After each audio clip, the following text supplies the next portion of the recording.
Well, welcome. My name's Stephen Bull and I repair historic London houses, and this is one that has just been recently finished. Now, I mentioned restoring. I actually repair historic buildings, not restore them. So this is a good example of a conservation rather than restoration. And it's quite an interesting building, this one, because this is in the centre of Covent Garden. We have a tour guide going on outside the window at the moment. The floorboards are squeaking because I'm trying to move my shoes, but we'll just carry on anyway. But the tour guide is trying to compete with me. He's doing a Harry Potter tour. And what's so brilliant about this particular building is that it was the inspiration, so I am told, by the tour guides outside, that it was the inspiration for Ollivander's wand shop in Harry Potter, and Diagon's Alley, and also Nocturne Alley. Pretty amazing little building, and I think during the filming they tried to do some stills or whatever down here, but it turned out it was easier to build a set. And it turns out that J.K. Rowling had a secretarial job in Covent Garden. She would walk through here at night time, and it's gas lit, it's kind of quite atmospheric, and she thought that if she was to write a scary section in one of her books, then this would be the ideal location for it, and that was the inspiration. And when I came round here, I was told that it was a small interesting project in Covent Garden, and the week before I had said to my wife, if only I could do something like Ollivander's wand shop in Harry Potter, because the Harry Potter series had been shown running up to Christmas, and they were sequentially every night. And when we saw the sets, and I thought, well, it could be great, fantastic. If you were a carpenter or a builder, you could work on building sets.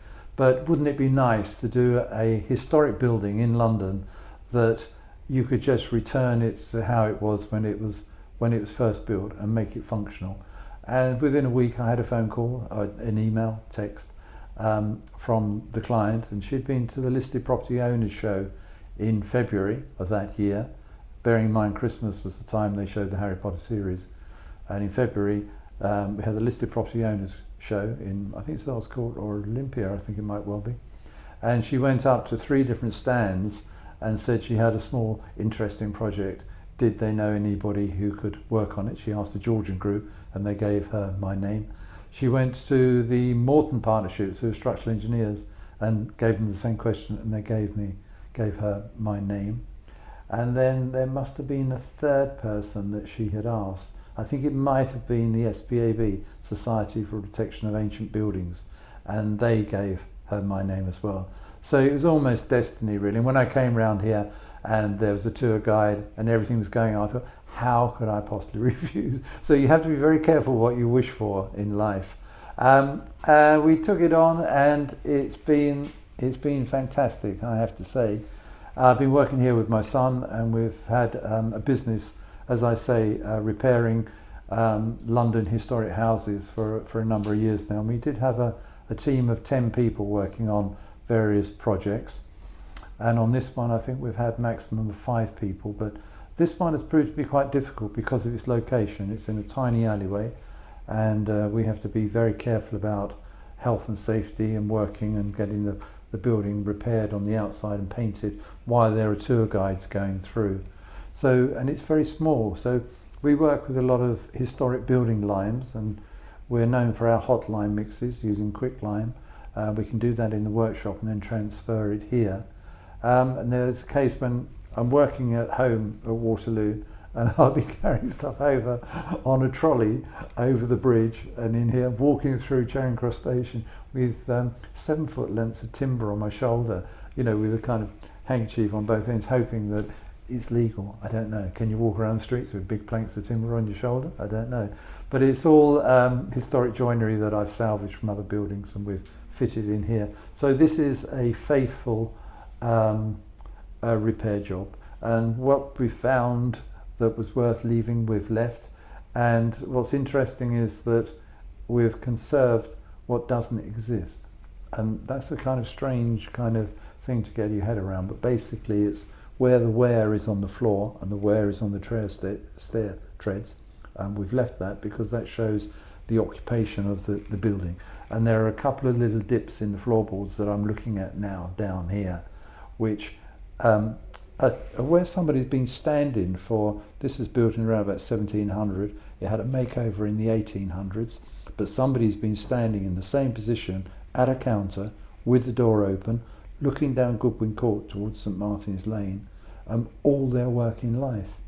And they've gone up to the stairs to the first floor, and then they've smudged their way up the staircase to go to bed.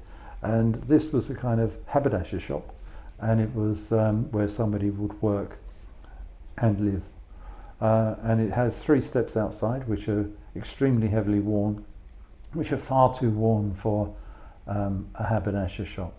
If that amount of wear was on the floorboards inside, then you'd be going through to the floor below. So obviously the steps have come from somewhere else. Now when you look at the history of Covent Garden, this particular piece of land was given to the Duke of Bedford, and the land was from St Martin's Lane, Longacre and Drury Lane. And Bedford House was built on this site. They moved it from Russell House on the south side of the Strand, and then on the north side of the Strand it became Bedford House, Duke of Bedford, and within that you had the chapel, which was part of the nunnery for the convent of Covent Garden, which was associated with Westminster Abbey. So there was a convent here, there would have been a chapel here, and I believe that those are the chapel steps that the nuns would have used as devotional steps going to worship or to pray. But it has been pointed out to me that there was also a brew house on the site, and there were stables. So it could be either the cookhouse or the brewery or the chapel. So it's up to you to make your mind up as to which of those 3 options you would prefer to believe in. But the house is nearly finished, or it's pretty finished. We've got a bit of snagging to do. But it's been an absolute enjoyment to work on this building. And I feel privileged to spend so much time on these projects. And one of the reasons I set the business up was that a number of years ago I had a friend who was fascinated with her horse riding, so she had 3 horses. And I used to meet up with her in London and say, "Oh, how are you doing?" She'd say, "Oh, I'm doing 4 days this week for various publishers." And I said, "Well, why are you coming all the way in from the Midlands?" And she said, "Oh, I have to come into London to earn my money in publishing, to pay somebody to ride my horses for me back home." And I said, "Well, why on earth would you do that? Why wouldn't you spend the time with your horses?" And I suddenly thought, what I'd really like to do is have an occupation where I'm spending all day long in somebody's house repairing it for them while they go out to work to raise the money to pay me to do what I find so pleasurable. And pretty much that's what I've done. I've set the business up in exactly the same way that it would have been set up in the 1700s. I have a workshop in Elephant and Castle, which is a 20-minute walk away, maybe 20 minutes to Waterloo, maybe 30 minutes to the workshop.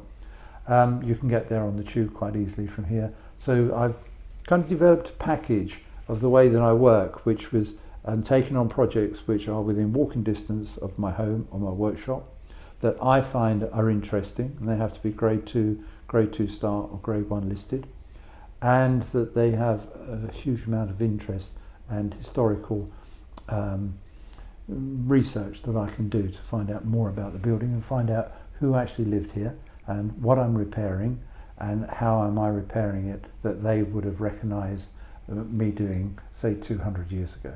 So I'm just following on the same tradition of repair and looking after buildings as has been done for the last 200 years. So it has been an absolute joy. So I have to thank the client for making it possible, and I have to thank Simon Stone from Unique Properties to make this piece of film a little bit of history to go along with the property. I hope you've enjoyed it, and thank you.